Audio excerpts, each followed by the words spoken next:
जय श्री कृष्ण, जय श्री राम। राजा दशरथ की राज्य व्यवस्था कितनी सुचारू रूप से चल रही थी, जिसका कोई भी पक्ष वाल्मीकि ने छोड़ा नहीं। और जब पूरे राज्य का उन्होंने वर्णन कर लिया, तो वो ब्राह्मण वर्ग को कैसे छोड़ सकते थे। किस तरह ब्राह्मण अपने धर्म का उस समय पालन करते थे, उसका वर्णन करते हुए कहा गया है, स्वकर्म निरता नित्यम ब्राह्मणा विजित इंद्रिया दान अध्ययनशीलश्च संयतश्च प्रतिग्रहे। तो ब्राह्मण कैसे थे?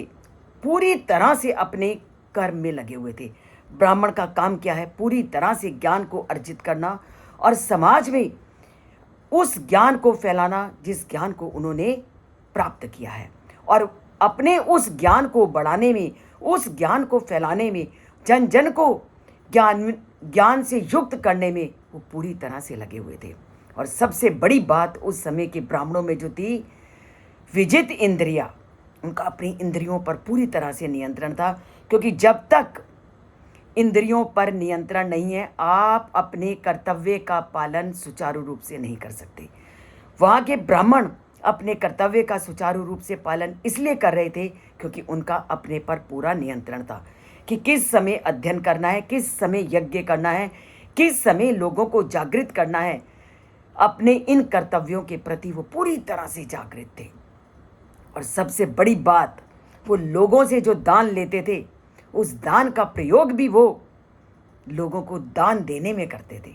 तभी उन्होंने क्या बोला, दानशील अध्ययनशीलश्च, कि वो जिस पैसे को अगर कोई उनको दे जाता था उनके आश्रम में, तो उस पैसे को भी वह लोगों के उपकार में प्रयोग करते थे।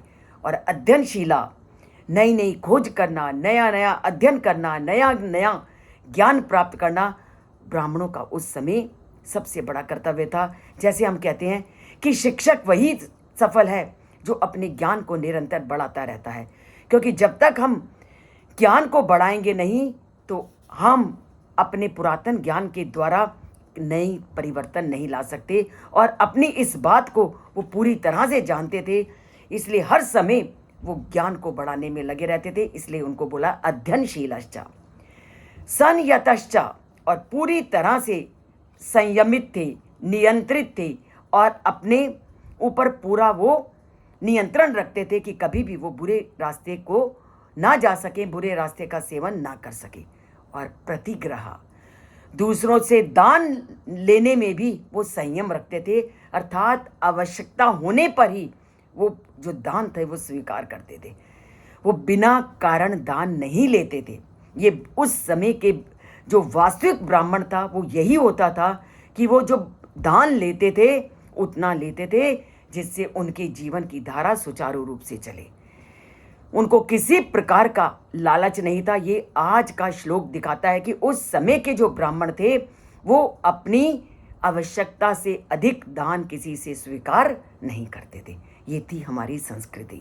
इसको जानोगे, इसको जन जन तक पहुंचाओगे, तभी हम अपने कर्तव्यों का पालन सुचारू रूप से कर सकेंगे। और ये तभी होगा जब हम रामायण से जुड़ेंगे, उसके एक श्लोक को रोज पढ़ना है, पढ़ेंगे और जीवन को राममय और सार्थक करेंगे और जन जन तक इन श्लोकों को पहुंचाएंगे। बोलते हैं जय श्री कृष्ण, लिखते हैं जय श्री कृष्ण, जय श्री राम।